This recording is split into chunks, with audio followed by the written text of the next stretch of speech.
Welcome to CVR English Inside News. This is Pravalika. Moving on to the details.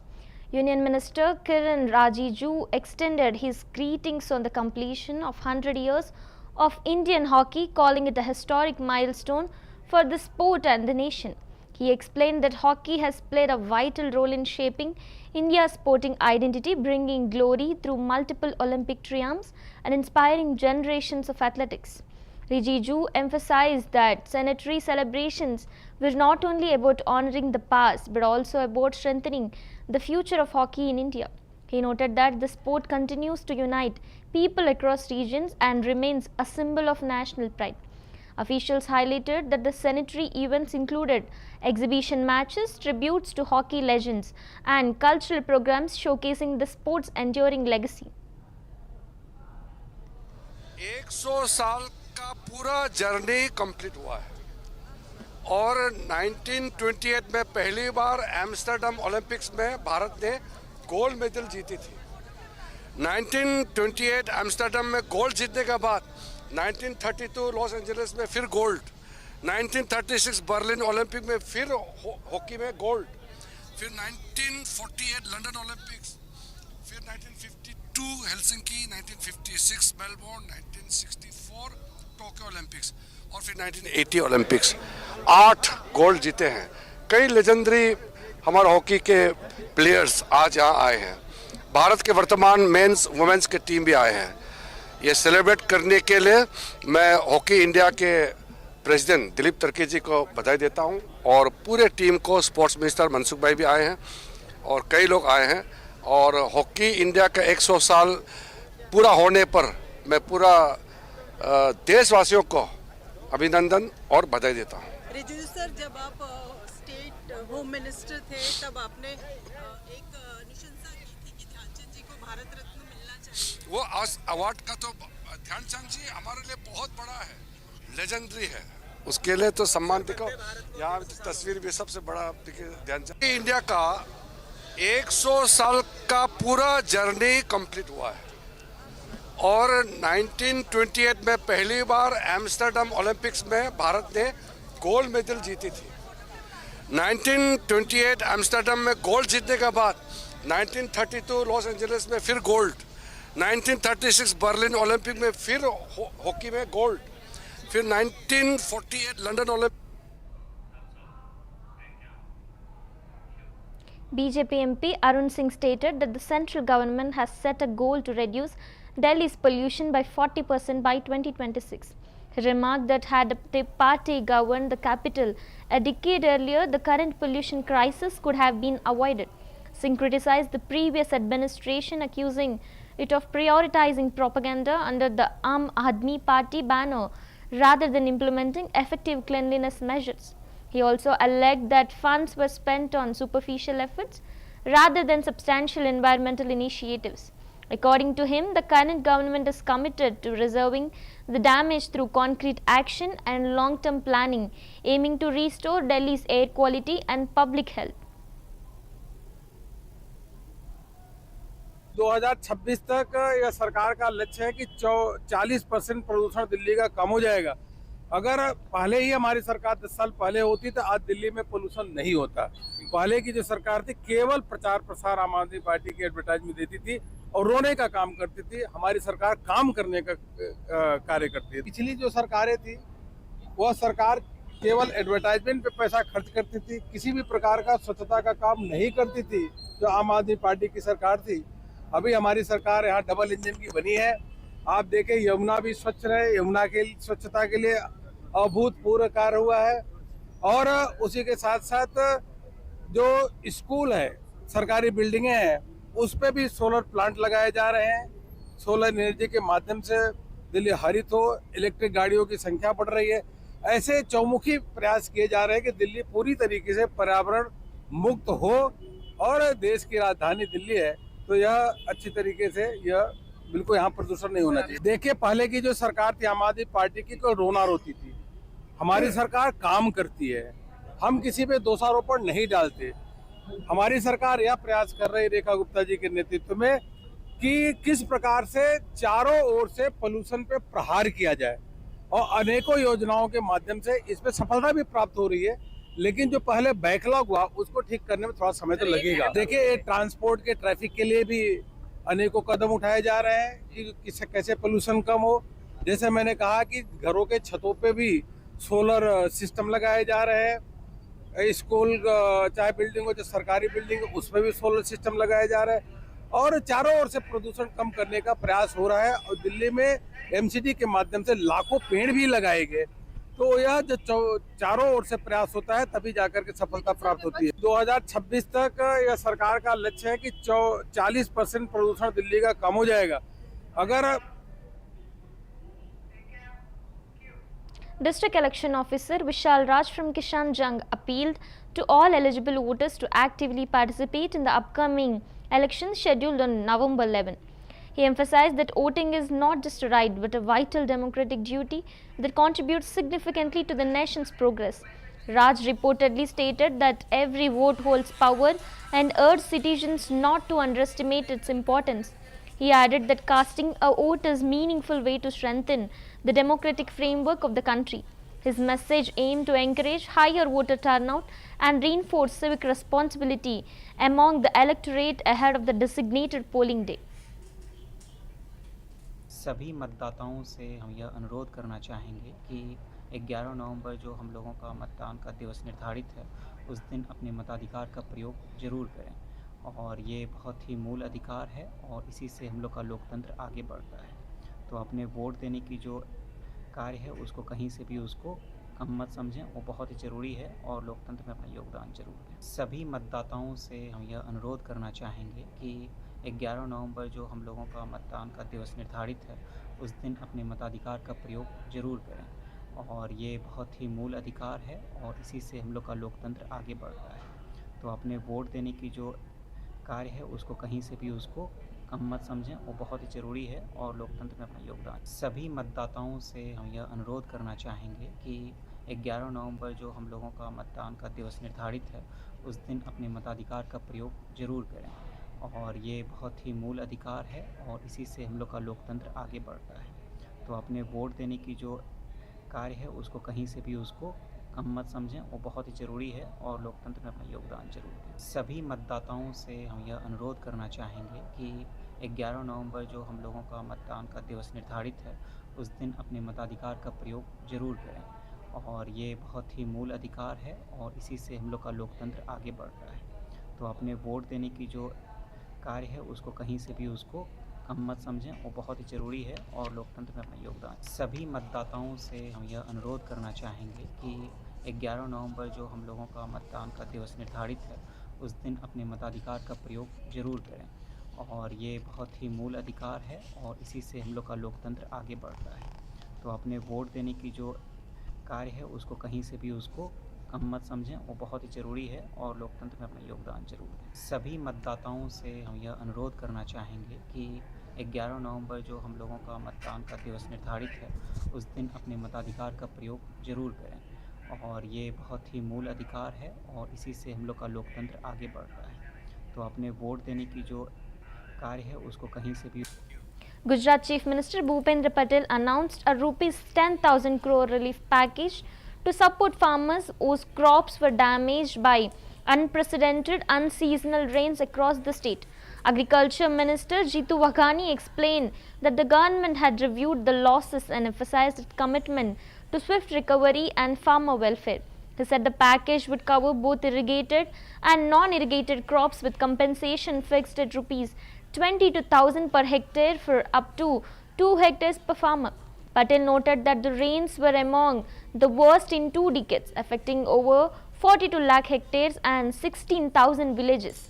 Officials added that procurement of groundnut, moong, urad and soya bean worth of rupees 15,000 crore would begin from November 9 to further aid farmers. मंत्री भूपेंद्र भाई पटेल आज हमारी high power committee माननीय मंत्रीश्रीओ आदरणीय ऋषिभाई, रमणभाई, अर्जुनभाई मोदवाड़िया, आदरणीय कोरजीभाई, हमारे deputy CM Harshbhai जो video conference से जुड़े थे, नाणा मंत्री वो भी वीडियो कॉन्फ्रेंस से कनुभाई जुड़े थे, चीफ सेक्रेटरी, केसीएस कृषि, नाणा सचिव, नाणा के principal secretary, revenue secretary VC से जुड़े थे। अवंतिका मैडम सचिव सीएम वो भी जुड़े थे। मुख्यमंत्री ने आज मीटिंग ली, जानकारी भी ली और उसके बाद करीबन 10,000 करोड़ रुपया का एक ऐतिहासिक पैकेज जो किसानों को ये नुकसान कमौसमी बारिश में, मैं मानता हूं कि पहली बार ऐसी कमौसमी बारिश जो एक दिन आती है, 2 घंटे आती है, लेकिन 10-10 दिन आए, ऐसा बनाव भी पहली दफा है। ऐतिहासिक निर्णय माननीय मुख्यमंत्री जी ने लिया है। पियत बिन पियत पूरे देश में गिने जाते हैं, लेकिन असाधारण ये संजोग है। उस संजोग में मुख्यमंत्री भूपेंद्र भाई ने, माननीय नायब मुख्यमंत्री हर्ष भाई ने हमारे विभाग को, सभी विभाग को मार्गदर्शन देते हुए बियत बिन पियत भी नहीं गिनते हुए 22,000 हर हेक्टर मंत्री भूपेंद्र भाई पटेल ने आज हमारी हाई पावर कमेटी माननीय मंत्रीश्रीओ आदरणीय ऋषिभाई, रमणभाई, अर्जुनभाई मोढवाडिया, आदरणीय कोरजीभाई, हमारे डेप्यूटी सीएम हर्षभाई जो वीडियो कॉन्फ्रेंस से जुड़े थे, नाणा मंत्री वो भी वीडियो कॉन्फ्रेंस से कनुभाई जुड़े थे, चीफ सेक्रेटरी एसीएस कृषि, नाणा सचिव, नाणा के principal secretary, revenue secretary VC से जुड़े थे। अवंतिका मैडम सचिव सीएम वो भी जुड़े थे। मुख्यमंत्री ने आज मीटिंग ली, जानकारी भी ली और उसके बाद करीबन 10,000 करोड़ रुपया का एक ऐतिहासिक पैकेज जो किसानों को ये नुकसान कमौसमी बारिश में,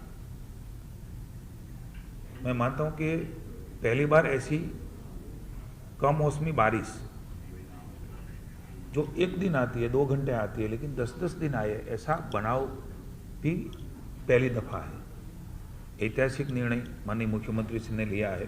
पियत बिन पियत पूरे देश में गिने जाते हैं, लेकिन असाधारण ये संजोग है। उस संजोग में मुख्यमंत्री भूपेंद्र भाई ने, माननीय नायब मुख्यमंत्री हर्ष भाई ने हमारे विभाग को, सभी विभाग को मार्गदर्शन देते हुए बियत बिन पियत भी नहीं। At the launch of Great Power Games by former RNAW Chief Vikram Sood, Sanjeev Sanyal, member of Economic Advisory Council to the Prime Minister, reflected on India's role in the evolving global order.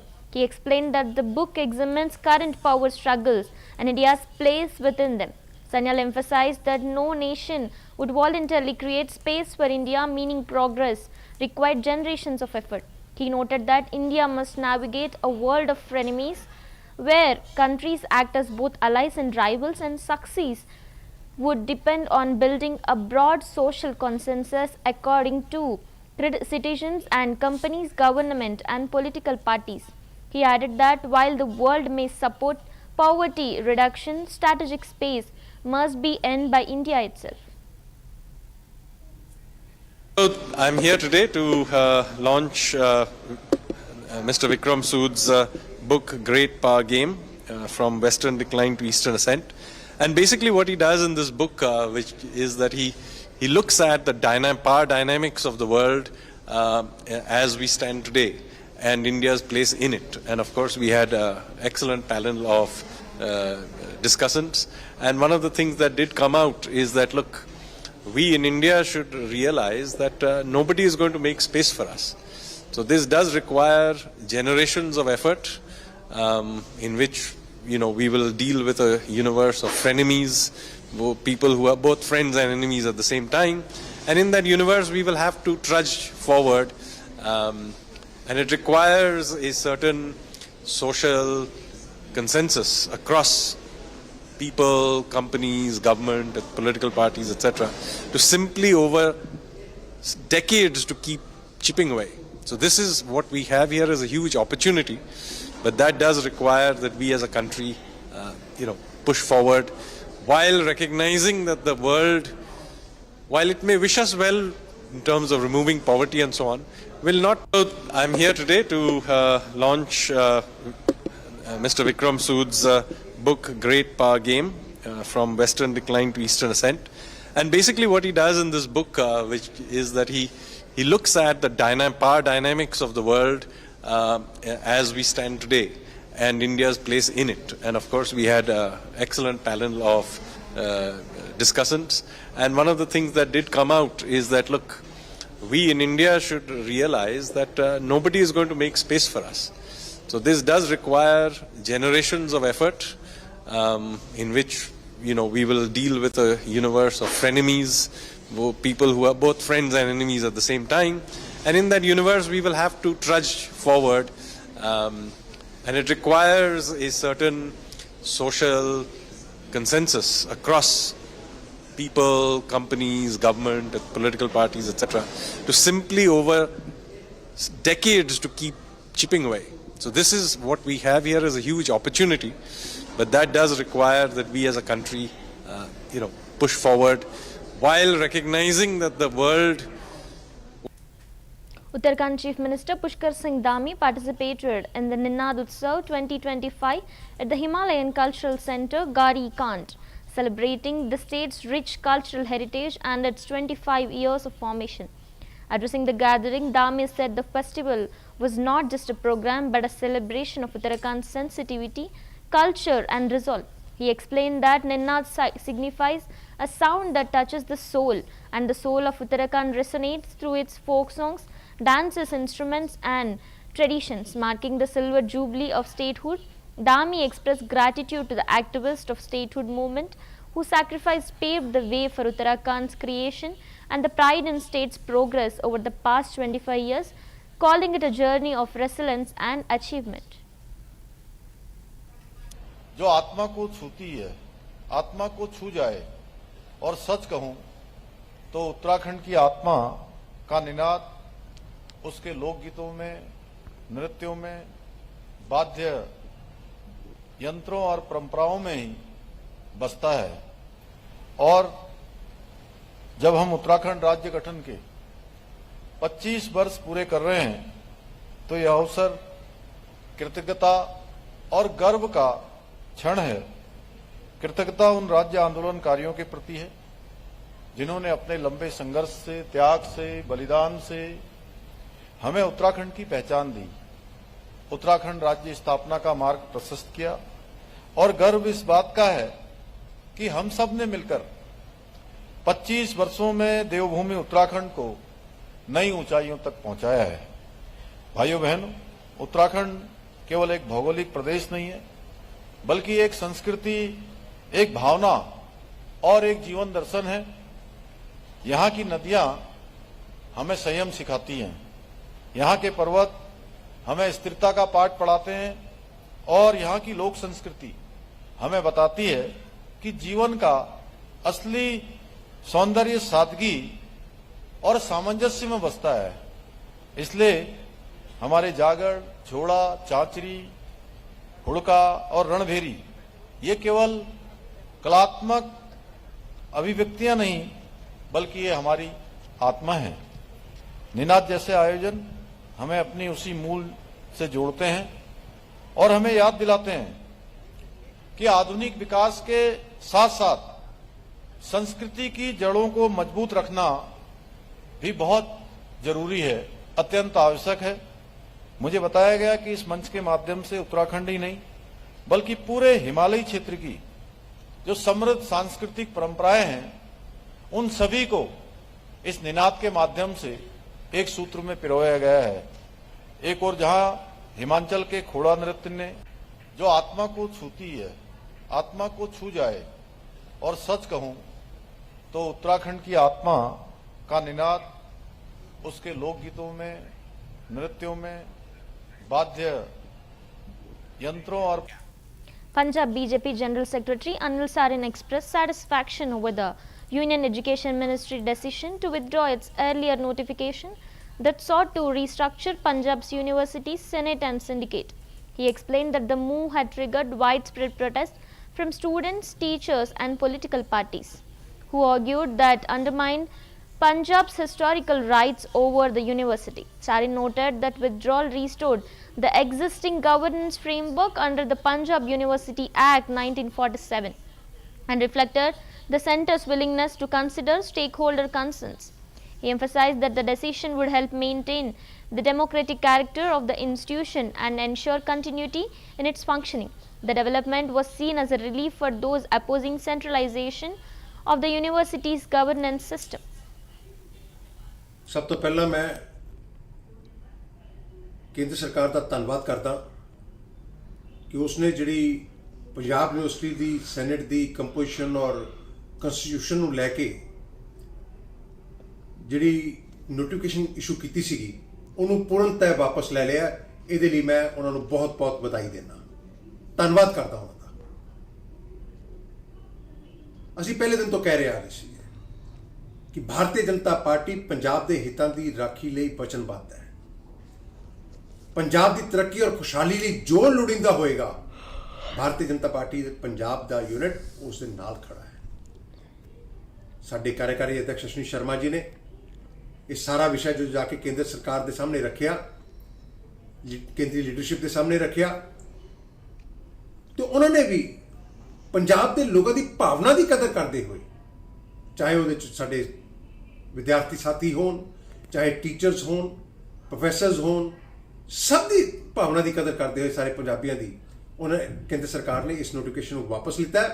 ਅਸੀਂ ਉਹਦਾ ਬਹੁਤ-ਬਹੁਤ ਧੰਨਵਾਦ ਕਰਦੇ ਹਾਂ ਔਰ ਸਾਨੂੰ ਵੀ ਸਾਰੇ ਪੰਜਾਬੀਆਂ ਨੂੰ ਉਹਨਾਂ ਲੋਕਾਂ ਤੋਂ ਸੁਚੇਤ ਰਹਿਣਾ ਪਏਗਾ ਜਿਹੜੇ ਲੋਕ ਹਰ ਛੋਟੀ-ਛੋਟੀ ਗੱਲ ਦੇ ਉੱਤੇ ਪੰਜਾਬ ਦਾ ਮਾਹੌਲ ਖਰਾਬ ਕਰਨਾ ਚਾਹੁੰਦੇ ਨੇ, ਪੰਜਾਬ ਨੂੰ ਕੁਰਾਹੇ ਪਾਉਣਾ ਚਾਹੁੰਦੇ ਨੇ। ਸਾਡੀ ਸਾਰੇ ਪੰਜਾਬੀਆਂ ਦੀ ਜ਼ਿੰਮੇਵਾਰੀ ਬਣਦੀ ਹੈ ਕਿ ਆਓ ਆਪਾਂ ਰਲ ਕੇ ਪੰਜਾਬ ਨੂੰ ਖੁਸ਼ਹਾਲੀ ਵੱਲ ਲੈ ਕੇ ਜਾਈਏ, ਪੰਜਾਬ ਨੂੰ ਤਰੱਕੀ ਵੱਲ ਲੈ ਕੇ ਜਾਈਏ, ਪੰਜਾਬ ਨੂੰ ਅਮਨ ਸ਼ਾਂਤੀ ਵੱਲ ਲੈ ਕੇ ਜਾਈਏ। ਔਰ ਉਹਦੇ ਵਾਸਤੇ ਅਸੀਂ ਸਾਰੇ ਰਲ ਕੇ ਜਦੋਂ ਕੰਮ ਕਰਾਂਗੇ ਤੇ ਪੰਜਾਬ ਦੇ ਹਿੱਤਾਂ ਦੀ ਰਾਖੀ ਵੀ ਕਰ ਸਕਾਂਗੇ। ਔਰ ਇੱਕ ਵਾਰੀ ਫੇਰ ਮੈਂ ਕੇਂਦਰ ਸਰਕਾਰ ਦਾ ਬਹੁਤ-ਬਹੁਤ ਧੰਨਵਾਦ ਕਰਦਾ ਕਿ ਉਹਨਾਂ ਨੇ ਪੰਜਾਬ ਦੇ ਜਨਤਾ ਦੀ ਭਾਵਨਾ ਨੂੰ ਧਿਆਨ 'ਚ ਰੱਖਦੇ ਹੋਏ ਜਿਹੜੀ ਪੰਜਾਬ ਯੂਨੀਵਰਸਿਟੀ ਦੀ ਨੋਟੀਫਿਕੇਸ਼ਨ ਸੀ ਸੈਨੇਟ ਔਰ ਸਿੰਡੀਕੇਟ ਦੀ ਕੰਪੋਜੀਸ਼ਨ ਔਰ ਕਨਸਟੀਟਿਊਸ਼ਨ ਨੂੰ ਲੈ ਕੇ, ਸਭ ਤੋਂ ਪਹਿਲਾਂ ਮੈਂ ਕੇਂਦਰ ਸਰਕਾਰ ਦਾ ਧੰਨਵਾਦ ਕਰਦਾ ਕਿ ਉਸਨੇ ਜਿਹੜੀ ਪੰਜਾਬ ਯੂਨੀਵਰਸਿਟੀ ਦੀ ਸੈਨੇਟ ਦੀ ਕੰਪੋਜੀਸ਼ਨ ਔਰ ਕਨਸਟੀਟਿਊਸ਼ਨ ਨੂੰ ਲੈ ਕੇ AAP leader Manish Sisodia, speaking in Jalandhar, Punjab, stressed that Kar Seva should not be limited to occasional cleaning of temple premises. He pointed out that true Kar Seva is reflected in the daily work people do from morning to evening with devotion, dedication and a sense of responsibility. He emphasized that it is not a ritual performed once or twice a year but a continuous act of service embedded in one's lifestyle. Sisodia urged individuals to understand Kar Seva as a daily commitment to duty and community rather than a periodic task. His message aimed to inspire a deeper, more consistent approach to service and spirituality.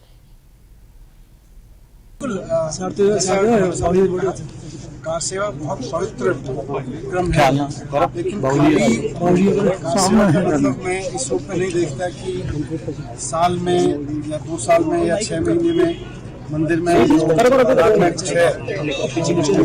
पत्थर उसको साफ करते हैं। सुबह से शाम तक हमारे मन में भी व्यवहार को लेके, लालच को लेके, महत्वाकांक्षाओं को लेके इतने धूमधड़के होते हैं, उनकी भी कार सेवा होनी चाहिए। हर समय होने वाली कार सेवा है, राजनीति भी कार सेवा है हमारे लिए, सरकार चलाना भी आम आदमी पार्टी के सब लोगों के लिए कार सेवा ही है। जैसे मैं कह रहा था कि पंजाब में नशे का कचरा इतना फैला हुआ है, उसको साफ करना भी कार सेवा है। बेरोजगारी का, शिक्षा की कमी का, स्वास्थ्य की कमी का, ये सब ऐसी परेशानियां हैं जिनको दूर करने के लिए हम कार सेवा करने के भाव से काम करें तो माता रानी की कृपा जरूर है। कार सेवा बहुत पवित्र क्रम है, लेकिन कार सेवा का मतलब मैं इस रूप में नहीं देखता कि साल में या 2 साल में या 6 महीने में मंदिर में पत्थर उसको साफ करते हैं। सुबह से शाम तक हमारे मन में भी व्यवहार को लेके, लालच को लेके, महत्वाकांक्षाओं को लेके इतने धूल निकल होते हैं, उनकी भी कार सेवा होनी चाहिए। हर सेवा हर समय होने वाली कार सेवा है। राजनीति भी कार सेवा है हमारे लिए, सरकार चलाना भी आम आदमी पार्टी के सब लोगों के लिए कार सेवा ही है।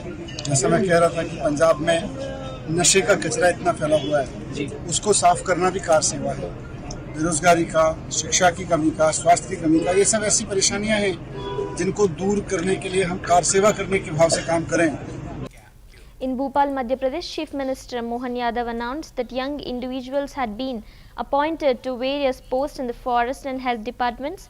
He stated that over 60,000 posts had been filled and assured that the government would gradually complete over 1 lakh appointments. He added that they service as a response to those questioning job creation and expressed that he will be taking care the model rate for soybean and had been declared under the Bhavantar scheme and promised that farmers would receive the minimum support price on November 13, reinforcing the government's commitment to agricultural welfare. आज यहाँ हमारे अपने one एवं स्वास्थ्य विभाग के द्वारा लगभग 877 अलग अलग युवाओं को विभिन्न अलग अलग दायित्व के साथ, जिसमें वन विभाग के 543 पद, स्वास्थ्य विभाग के 334 पद, वन विभाग में 76 वन क्षेत्रपाल, 467 वन रक्षक और इसमें 55 बहनें भी हैं।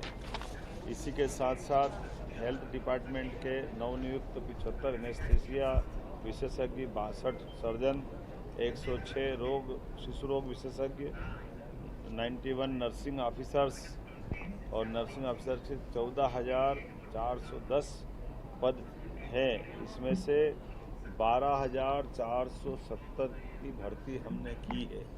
ये वो आंकड़े हैं जिन आंकड़ों के माध्यम से हमारे प्रदेश में लगातार हर विभाग के अंदर हम भर्ती करते हुए जिस बात को हमने अनाउंस किया था, अभी तक लगभग हमारी 60,000 से ज़्यादा पदों की भर्तियां कंप्लीट कर दी है और धीरे धीरे करके 1 लाख से ज़्यादा पद हम भर रहे हैं।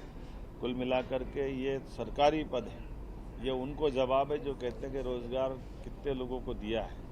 आंखें हो तो देख लो। सरकार के काम करने के तरीके में मैं कांग्रेसी मित्रों से भी कहना चाहता हूं कि ज़्यादा अच्छा होता है कि आज आके बैठ करके जिनको हमने नियुक्ति पत्र दिए उनकी आंख से आंख मिला करके उनके सपनों के अंदर वो भी सहभागी होते। मेरी अपनी ओर से आज हेल्थ डिपार्टमेंट को, फॉरेस्ट डिपार्टमेंट को ये बधाई देना चाह रहा हूँ और साथ ही साथ ये उद्योग और रोज़गार वर्ष है जिसके माध्यम से अलग अलग सेक्टर में हमने सभी प्रकार की जो रोज़गार की श्रृंखला खड़ी की। लगभग 6 लाख से ज़्यादा, 6 लाख करोड़ से ज़्यादा के भूमि पूजन लोकार्पण कंप्लीट करते हुए हमारे लगभग 4 लाख से ज़्यादा लोगों को अलग अलग विविध रोजगार से जोड़ने का काम किया है और कोशिश कर रहे हैं कि इसी महीने 1 लाख से ज़्यादा लोगों को, जो 1 लाख करोड़ से ज़्यादा के निर्माण कार्य का भूमि पूजन हमारे माननीय प्रधानमंत्री या गृह मंत्री करें। हम उसके लिए प्रयास कर रहे हैं। कुल मिलाकर के 1 नवंबर से लेकर के 25 दिसंबर तक ये मध्य प्रदेश समृद्ध मध्य प्रदेश बने, इस दिशा में निरंतर रोजगार और उद्योग की बात करेंगे। उसी दिशा में हम लगातार अपने कदम बढ़ा रहे हैं। एक जानकारी और देना चाहूँगा, भावांतर सोयाबीन योजना के लिए आज मॉडल रेट डिक्लेयर हुआ है और मॉडल रेट के आधार पर जैसा कि हमने कहा था कि हम किसानों के साथ हैं, किसानों की। In Guwahati, Assam BJP President Dilip Saikia stated that Union Finance Minister Nirmala Sitharaman had visited the state BJP headquarters and interacted with party workers alongside the Chief Minister. He mentioned that under the Prime Minister's leadership, development in the Northeast including Assam has accelerated over the last 11 years. He also pointed out the Finance Minister had set a record by presenting the national budget 8 times in a row and worked tirelessly to realize the Prime Minister's vision. According to him, the entire Northeast region was advancing rapidly in terms of connectivity and infrastructure.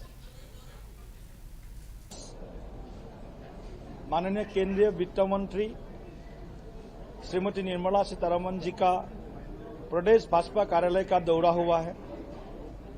उन्होंने आज प्रदेश के प्रमुख पदाधिकारियों के साथ, असम के आदरणीय मुख्यमंत्री जी के साथ हमारे साथ वार्तालाप की विशेष करके पिछले 10-11 सालों में देश के यशस्वी प्रधानमंत्री नरेंद्र मोदी जी के बलिष्ठ नेतृत्व में, भविष्यदर्शी नेतृत्व में असम सहित पूरे पूर्वोत्तर का जो विकास हुआ है, विकास का जो गति तेज हुआ है, और इसके लिए माननीय वित्त मंत्री जो देश का पहला पूर्णकालिक वित्त मंत्री है, देश का पहला पूर्णकालिक प्रतिरक्षा मंत्री है, और उनका आगमन पार्टी कार्यकर्ताओं के लिए उत्साहवर्धक रहा, और उनके नेतृत्व में असम और पूर्वोत्तर में प्रधानमंत्री जी का जो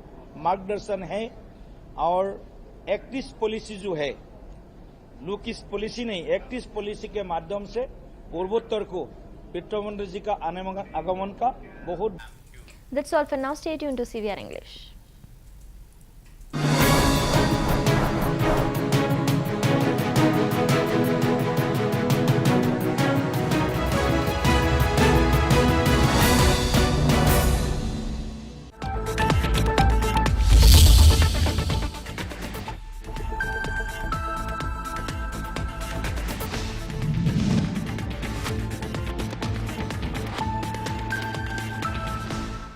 This is Dr.